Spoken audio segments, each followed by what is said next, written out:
Burası var ya, kesinlikle ve kesinlikle Hallstatt'tan çok daha güzel.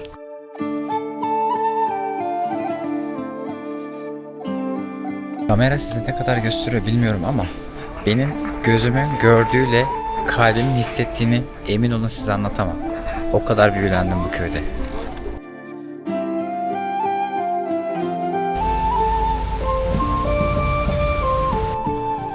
İsviçre'nin, Almanya'nın, bir de Avusturya'nın neyini sevdim biliyor musunuz?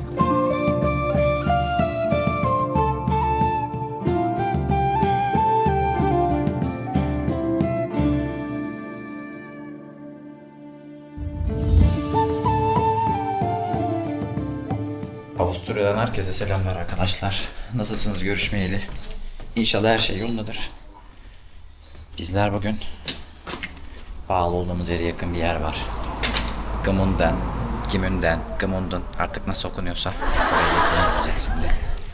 Önce bir Lidl mağazasına gidip birkaç parça bir şeyler alacağız. Yiyecek, içecek, erzak, abur cubur falan filan. Orayı da kısa gösteririm. Sonra görüşürüz. Şimdi biz hazırlık yapalım. Bu arada dün akşam da bugün de yağmur yağdı. Altınüstler'deyiz biliyorsunuz. Hava şu an parçalı bulutlu ama çok güzel serin. 23-24 derece civarında. Hiç böyle pişirmiyor, yakmıyor, terletmiyor. Tam Türkiye'de, İstanbul'da özellikle hasret kaldığımız havalar. Darısı ülkemizin de başına güzel bereketli yağmurlar olsa da hava şöyle bir serinlese.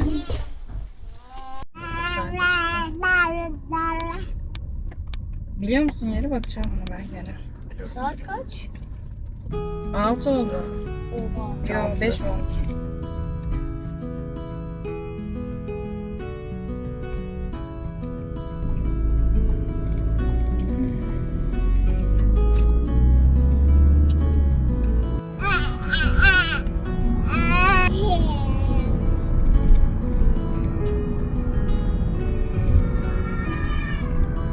Dadi dadi. Aa şuraya girelim mi Ali? Media Market bilmem ne varmış.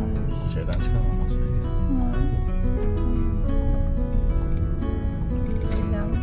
Aa şu arkada şey varmış bak oraya gidelim. Değil mi?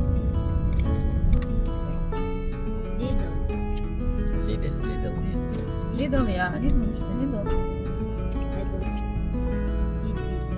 Lidl ne be? Lidl. Asıl o Lidl. Değil mi? Lidl. Gmunda'nın üstünde bulutlar birikmiş, hava kararsız. Şehir merkezinde yağmura yakalanmak istemedik açıkçası. Başka bir göl olsun, daha sakin, daha köy gibi bir şey dedik ve rotayı değiştirdik.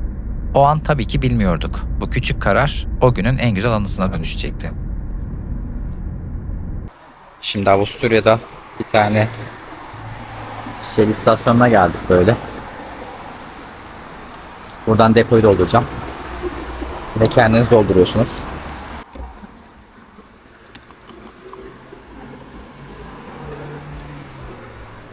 Depo 180 kilometre menzil gösteriyor ama. Aleykümselam. 63 euro tuttu. 40.43 litrede yakıt aldık. Fiyatı da burada görüyorsunuz litresi. 1.55 euro civarında. Bir tane abiyle karşılaştık da. Abi şu. Türkmüş. Onda hoş ederken görüntüyü çektim.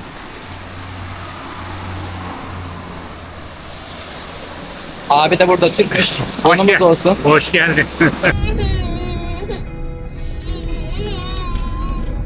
Neredeydi bu? Park. You're a lonely sailor, and your soul is made of wind and rain. Param da. I'm a weary pirate. Alışverişten sonra rotamızı değiştirdik. Göl kenarı Wolfgang diye daha güzel bir yer bulduk. Oraya geldik. Yeşillik böyle ormanlık içinde ve göl kenarında şahane bir yer. Şimdi burayı biraz gezelim. Biraz etrafı tanıyalım. Güzel görüntüler almayı planlıyorum yine her zaman gibi. Çok güzel yollardan geçtik. Çok güzel yol videoları var. Onları da mutlaka ekleyeceğim. Umarım beğenirsiniz. Avrupa ülkelerinde de sevmediğim yönlerden bir tanesi de her yer yani dağ, taş, köy, möy bile hep otopark olmuş. Şuraya bakın. Gerçi burası uygun diğer yerlere göre de. 12 saate kadar 5 euro diyor. Makinede dijital makine bu şekilde gösteriyor ama kötü yanı sadece bozuk para alıyor. Yani kağıt para atacak yer yok. Mecburen kredi kartı kullanmak zorundayım. Temas alıyorsunuz. Buradan fişinizi veriyor. Fişinizi de arabanın ön camına herhangi birinin göreceği bir yere koyuyorsunuz. Hep şey uyarısı var. Orayı da göstereyim. Kameralar kayıtta gibi uyarı var. Yani ödeme yapmadan 3-5 euro vermeyeyim deyip de çıkarsanız da işte bazı yer diyor ki 39 euro ceza, bazı yer diyor ki 80 euro, bazı diyor ki mahkemeye veririm gibi böyle ifadeler var. Türkiye'den gelen biri olarak hiç hoşumuza gitmeyen bir şey açıkçası. Ama ne yapalım? 3-5 euronun hesabını yapmıyoruz. Biliyorsunuz gezdiğimiz her yere video yapmıyoruz. İçimize gerçekten sinen, bunu paylaşmazsak olmaz dedirten yerler geliyor kameraya. İsviçre'yi gezdik, Almanya'yı gezdik. Avusturya'nın farklı köşelerini gezdik. Her birini sizinle paylaştık. Ama Wolfgang Gölü bambaşka bir şeydi. Drone'u havaya kaldırınca bile dur bir dakika dedim kendi kendime. Turkuaz Göl, etrafını saran yeşil yamaçlar, kıyıya dizilmiş rengarenk Avusturya evleri, çiçekli sokaklar, kuş sesinden başka ses yok. Ve üstüne akşamın o ışığı düşmüş. Güneş tam batmamış, her şey o altın tonda asılı kalmış. Daha önce gösterdiğimiz hiçbir yere benzemiyor burası, hiçbirine. Bu videoyu izledikten sonra siz de anlayacaksınız. İçimize en çok sinen yer bu oldu. Gelin birlikte keşfedelim. Arabayı şuraya park ettim. Köy çok güzel, çok sakin, çok sessiz. Şöyle bir bilgi verebilirim size. Şimdi biz İsviçre'yi gezdik. Almanya'yı da gezdik. Avusturya'yı da geziyoruz. Bence yani bizce daha doğrusu aile olarak Avusturya'yı daha çok beğendik. Avusturya diğer iki ülkeye göre daha hareketli, insanları daha sıcak, etraf daha cafcaflı. Almanya'da, İsviçre'de biraz öyle gibi ama burada da şöyle bir kötü yön var. Akşam saat 6'dan sonra, bazı yerde 5'ten sonra her yer kapalı, benzinlik bile kapalı. Yani yakıt alacaksınız. Otomatlarda bir sorun yaşasanız derdinizi anlatacak kimseniz yok. Atıyorum ben kredi kartı kullanmak istemiyorum, nakit çalışıyorum. Orada mesela nakit kullanmak olmuyor, sadece kart kullanmak zorunda kalıyorsunuz. Burada da çok şahane bir ev var böyle.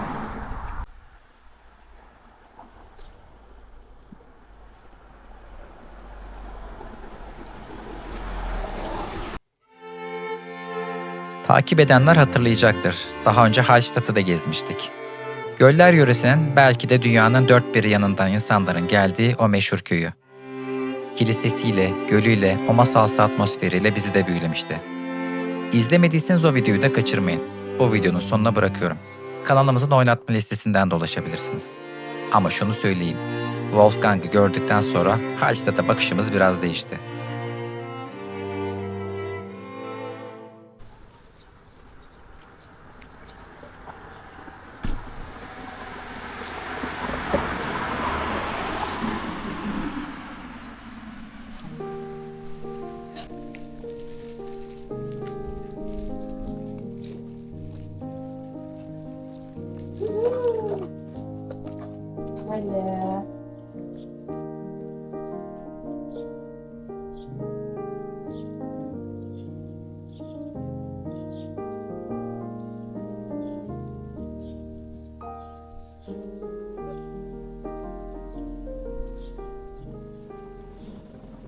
Böyle bir evde yaşadığınızı ve böyle bir manzaraya baktığınızı düşünün. Yine takip edenler hatırlayacaktır. Geçen yıl büyülendiğimiz başka bir yer daha vardı. Kosao. YouTube'da Türkçe olarak o gölü bu kadar yakından, bu kadar detaylı anlatan başka bir video yok. Oraya gittiğimizde neler hissettik, ne gördük. Drone'u o gölün üzerinde uçururken karşımıza çıkan Dachstein buzuluna nasıl donup kaldık. Hepsini o videoda sizlerle paylaştık. İzleyenler biliyor zaten ne demek istediğimi. İzlemediyseniz mutlaka izlemenizi tavsiye ederim. Bu videonun sonuna onun da linkini bırakıyorum. Ama şimdi geri dönelim. Biz hala Wolfgang'dayız. Ve daha göreceğiniz çok daha güzel şeyler var.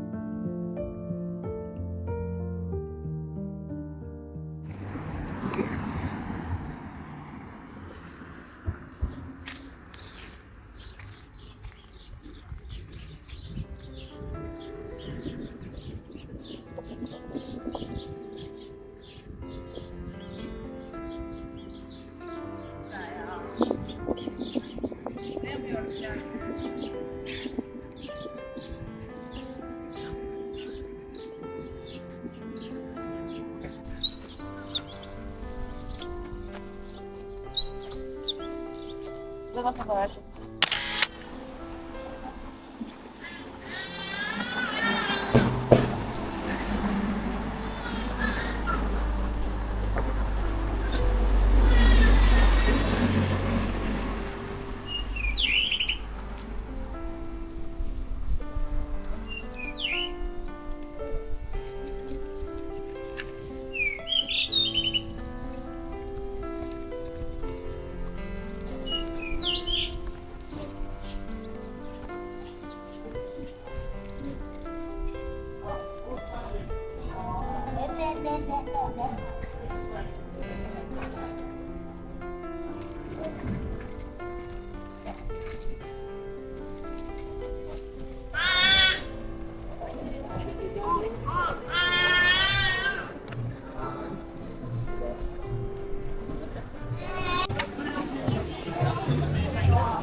Otoparktan buraya kadar cadde üstü güzellikleri sizinle gezdik.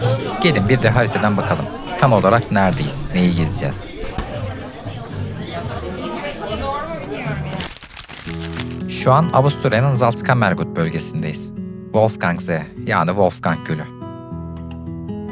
Kamerayı bu açıdan döndürdüğümüzde Deutschland yazısından da görüleceği üzere Almanya sınırına bu kadar yakınız.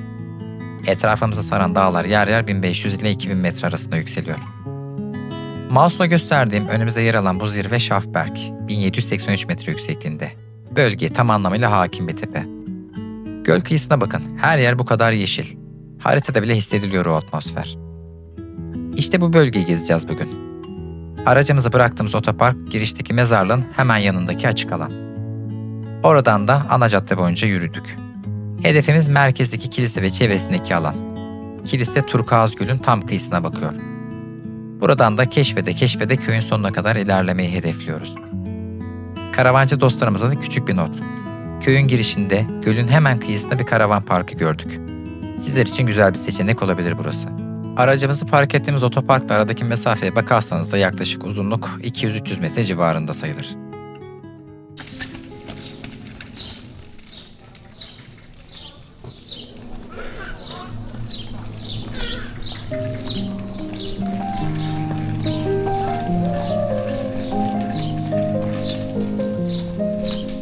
Bu sokaklarda yürürken insan ister istemez buradaki yaşam kültürünü düşünüyor. Hani misafir gelmeden önce eve bir anne eli değer, sağa solu toparlar, her şey yerli yerinde ve derli toplu durur ya. İşte buralarda tam olarak öyle. Evlerin güzelliği, sokakların temizliği o kadar kıvamında ki insan bakmaya doyamıyor. Çok güzel anne.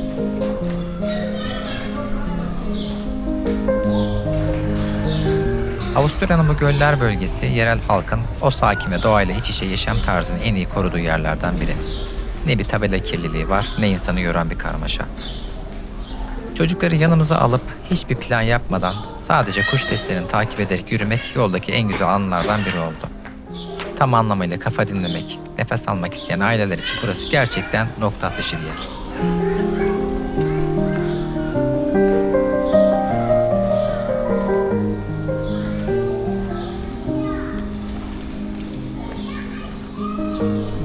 Eğer bir gün rotayı buralara çevirirseniz size küçük bir yol tavsiyesi vereyim.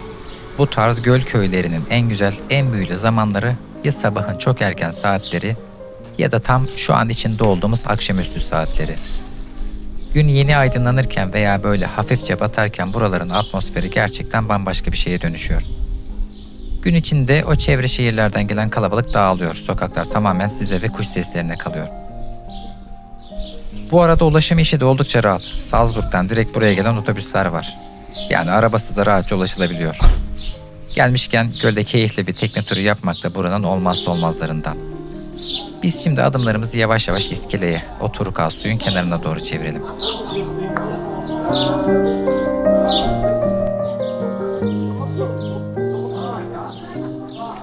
Göl kenarında iskeleye geldik. Ya şöyle söyleyebilirim. Gölün rengi bilmiyorum kamerada ne kadar gözüküyor, nasıl gözüküyor ama tamamen turkuaz yani yeşile çalan bir renk. İsviçre'deki göllerin de rengi tamamen aynı. Ya su çok temiz.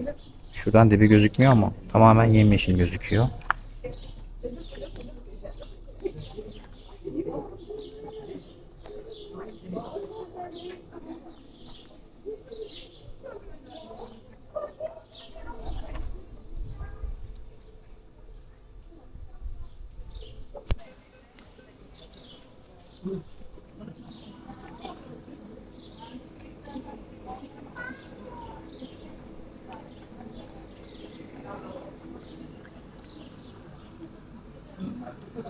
Sefer saatleri ve fiyatları da burada. Merak edenler, buraya gelecek olanlar için referans olabilir. Yakınlaştırıp da bakabilirsiniz. There's nem shume teknik. Alleen de vleeuwen hier ook goed is.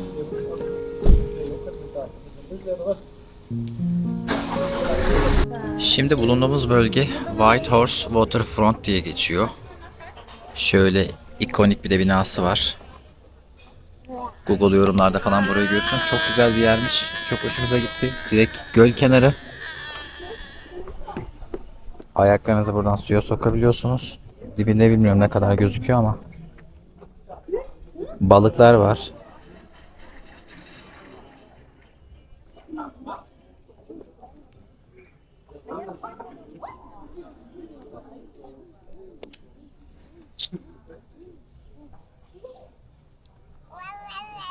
Böyle sallanan mekanizma da yapmışlar. Herkes yiyeceğini içeceğini alıp da gelip böyle keyif yapıyor, sallanıyor.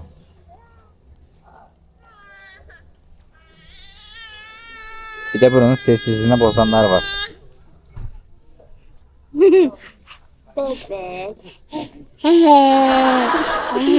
Bay bay.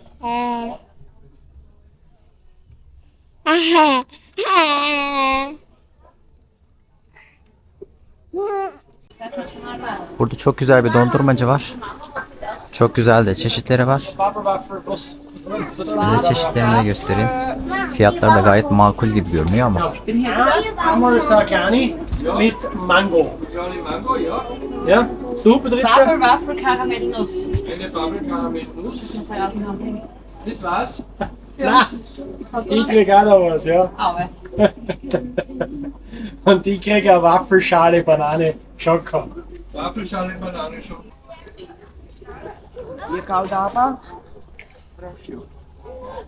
Abla manzarayı bozmuyor değil.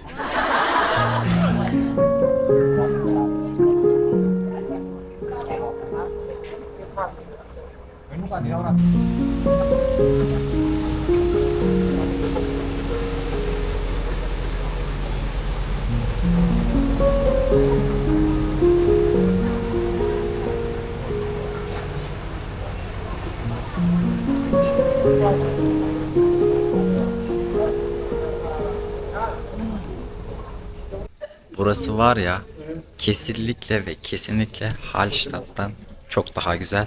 Çok daha az turist var. Ve çok daha butik bir yer. Bence keşfedilmemiş, böyle kalmalı.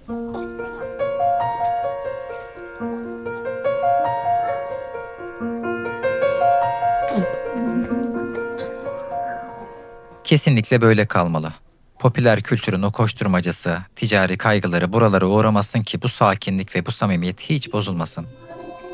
Buranın öyle bir garip aurası var ki, sakin ama hayalet bir kasaba gibi değil. İçinde hayat var, neşe var. Nasıl anlatsam, tam anlamıyla yaşayan bir sakinlik bu. İnsan Hallstatt'ta bir turistin telaşını, o kalabalığın koşturmacasını yaşarken burada adeta bir yerli gibi duruluyor. Aslında yol boyunca hep bunu düşündüm. İsviçre'yi geziyorsunuz, doğa kusursuz. Muazzam bir tablonun içinde gibisiniz ama bir süre sonra o aşırı steril, fazla sessiz ve mesafeli hava insanı biraz yalnız hissettiriyor. Almanya'ya geçiyorsunuz, o düzenin, o kuralların içinde hayat bazen fazla mekanikleşiyor. Akşam erken saatlerde hayat adeta duruyor. Ama Avusturya, özellikle de bu göller bölgesi başka bir şeyi başarmış. Almanya'nın o aradığınız düzenini almış, İsviçre'nin ise o büyüleyici doğasını koymuş. Üstüne bir de buranın o sıcakkanlı yaşayan ruhunu eklemiş. Hem o muazzam Alplerin dibindesiniz hem de o cafcaflı yaşayan sokakların içinde. İşte bu yüzden burası bizim diğer iki ülkede arayıp da bulamadığımız o dengeyi fazlasıyla veriyor. İsviçre'nin ve Almanya'nın o kendi has havasından sonra Avusturya'nın bu yaşayan sakinliği insanın ruhuna gerçekten çok iyi geliyor.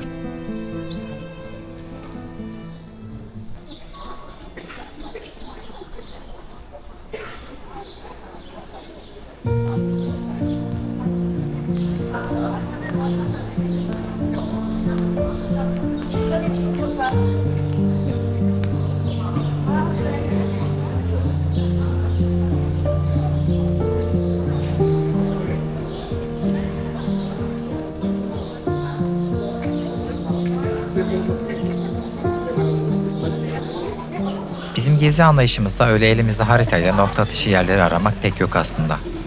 Genelde gittiğimiz yerleri tamamen doğaçlama, adeta o sokak aralarında kaybolacak şekilde keşfetmeyi seviyoruz. İşte o plansız adımlarla yürürken kafanıza her kaldırdığınızda karşınıza çıkan binaların güzelliği insanı durduruyor.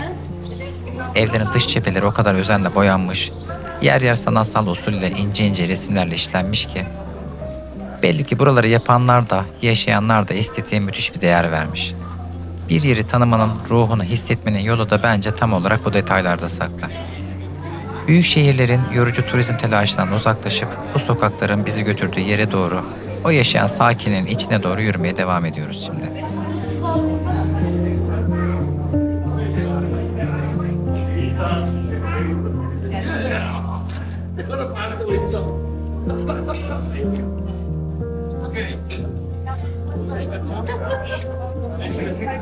İnsan buralardaki o nizamı, o sokakların temizliğini ve evlerin cephelerinde bu kadar işleyen estetiği görünce ister istemez içi gidiyor. Ve o an zihninizde o meşhur coğrafya kader midir sorusu uyanıyor. Dünyanın bazı köşelerinde hayatın getirdiği o bitmek bilmeyen karmaşanın, zorlu gündemlerin ve koşturmaların içinde ruhumuz ister istemez yorulurken, buralarda insanların enerjiyi tamamen yaşamı güzelleştirmeye, sanata ve sükunete harcadığını görüyorsunuz. Hayat akıp gidiyor ve onlar bu akışı zarafetle yürütmeyi seçmişler. Bizim taraftaki o ağır yüklerden sonra bu sokaklarda yürümek insana hem bir huzur veriyor hem de derin derin düşündürüyor.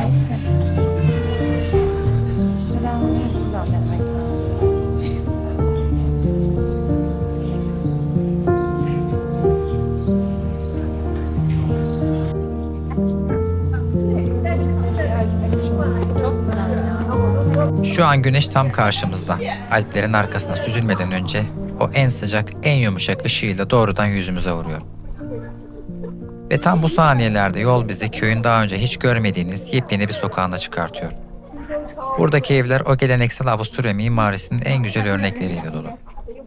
Akşamüstü güneşinin bu binaların ahşap pencerelerine, renklerine vuruşu öyle bir hava katıyor ki, hani az önce bahsettiğim o dış cephelerdeki sanatsal detaylar, o el emeği, resimler adeta canlanıyor, dile geliyor gibi. İşin en güzel tarafı ne biliyor musunuz? Burası az önceki o huzurlu ortamını, o sakinliğini hiç kaybetmeden görsel olarak vitesi gerçekten bambaşka bir yere çıkartıyor.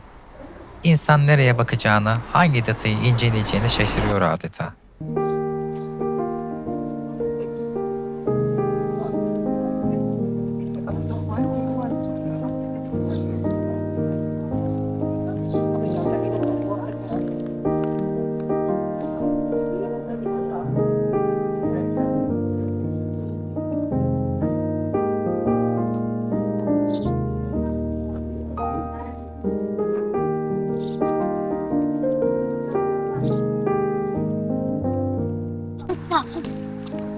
Dur bakayım orada gör. Güzel nedir ya? Ay bundan alalım mı? Bir tane bundanımız olsun. Of çok iyi. Merdivenlere bakar mısın? Bir tane şu evden olsun. Çok mu şey istiyoruz ya?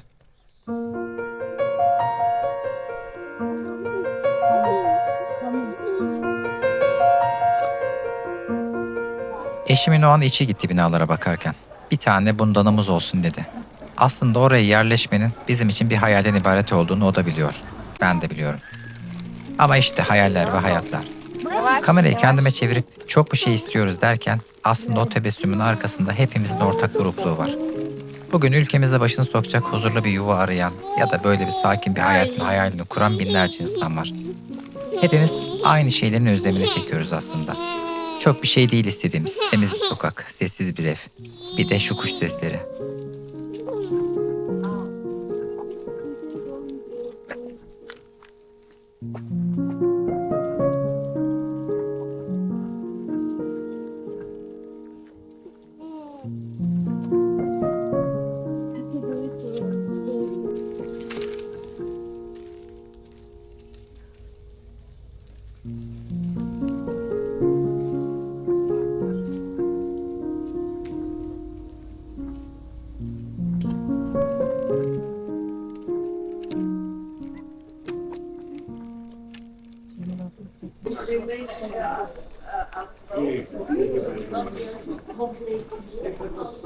Vallahi burası çok vakit duruyor.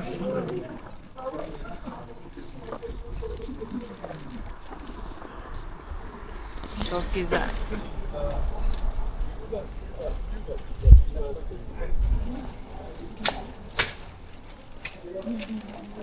Bak böyle ışıkları da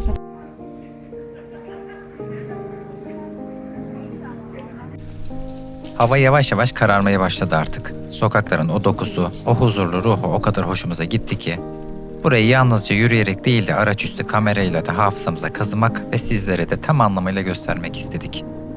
Şimdi bu güzel atmosferi tekrardan içimize sindire sindire ağır adımlarla arabamıza doğru yürüyoruz. Yolun bize sunduğu bu güzellikleri zihnimize yerleştirip artık bugünün o tatlı yorgunluğunu hissetme zamanı. Bakalım sağlam. Gel sağa gel.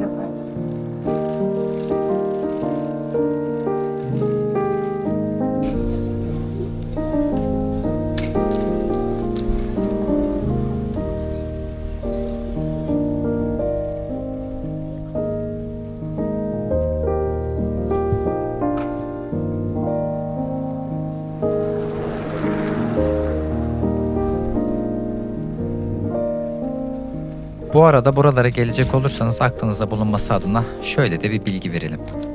Köyde park yeri konusunda bir sıkıntı yok. Oldukça yeterli alan var. Gördüğümüz kadarıyla 4-5 tane büyük ücretli araç otoparkı bulunuyor. Tabi diğer videolarda da sık sık bahsettiğimiz üzere buralarda aracınızı öyle ücretsiz yol kenarına bırakabileceğiniz bir alan yok maalesef. Avrupalılar bu konuda yine oldukça net. İşte o aracımızı bıraktığımız otoparktan itibaren köyün en sonundaki o vapur iskelesine kadar olan mesafeyi dümdüz yürüdüğünüzde aşağı yukarı 2,5-3 kilometre civarında. Gezinizi planlarken bu mesafeyi göz önünde bulundurabilirsiniz. Biz buraları sindire sindire yaklaşık 4 saatte gezdik ama bana sorarsanız tüm ömrünüzü buraya ayırmanızı şiddetle tavsiye ederim.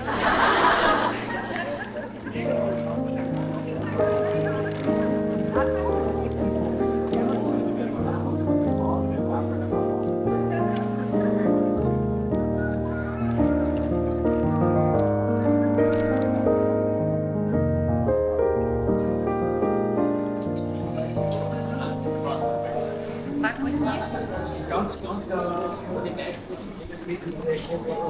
ohne Verfügung.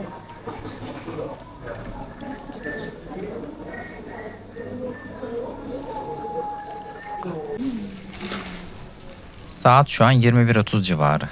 Dikkat ederseniz bu saatte dahi etrafta hala bir sürü insan var. Hayat devam ediyor. Az önce binaların arasında yürürken de size bahsettiğim gibi İsviçre ve Almanya'nın kırsal kesimlerinde bu saatlerde kelimenin tam anlamıyla incin top oynarken burası hala oldukça hareketli sayılır. Öte yandan etrafın ne kadar güvenli, ne kadar huzurlu göründüğüne de bir bakın. İnsanlar gece yarısına doğru yaklaşırken bile çoluk çocuk sokaklarda hiçbir tedirginlik duymadan rahatça vakit geçiriyor. İşte Avusturya'nın özellikle de bu göller bölgesinin kalbimizi çalmasının en büyük sebebi bu. Hem aradığınız o derin huzuru ve güveni buluyorsunuz, hem de hayatın o canlı ritminden kopmuyorsunuz.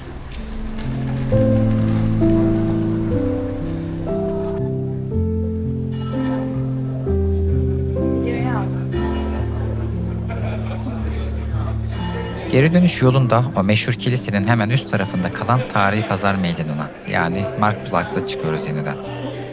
Gündüzü ayrı güzel olan bu meydan, o şık butik otellerin, kafelerin ve dışı rengarenk işlenmiş evlerin ışıkları yanınca havanın kararmasıyla da birlikte çok daha janjanlı, çok daha göz alıcı bir havaya bürünüyor. İnsan o sarı ışıkların altındaki canlılığı, o dükkanların vitrinlerini izlemekten kendini gerçekten alamıyor. Köyün o yaşayan sakinliği gece çöktükçe burada tam bir görsel şölene dönüşüyor.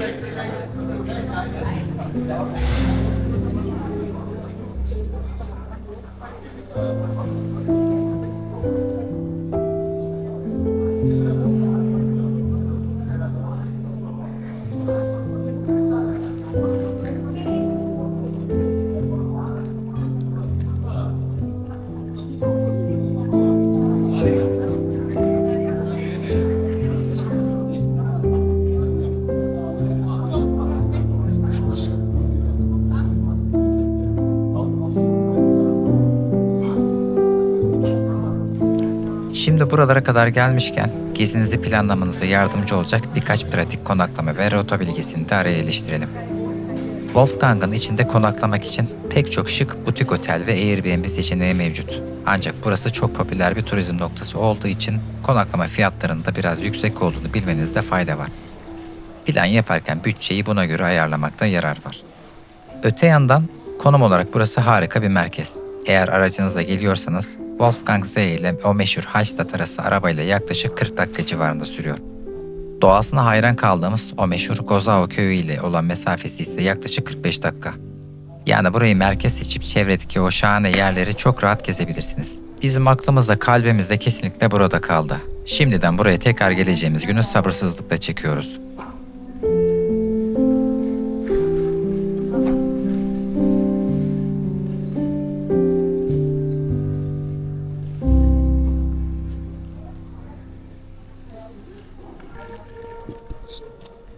Kamera size ne kadar gösteriyor bilmiyorum ama benim gözümün gördüğüyle kalbimin hissettiğini emin olun size anlatamam. O kadar büyülendim bu köyde.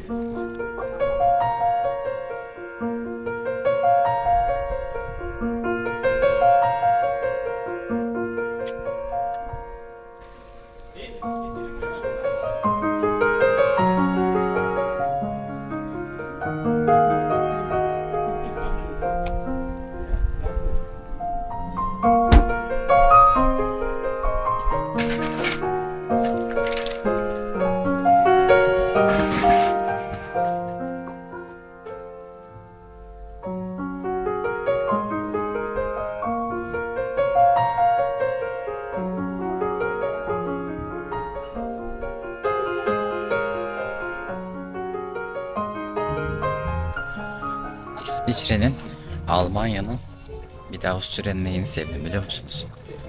Burada karanlık olması saat 10.30'da akşam.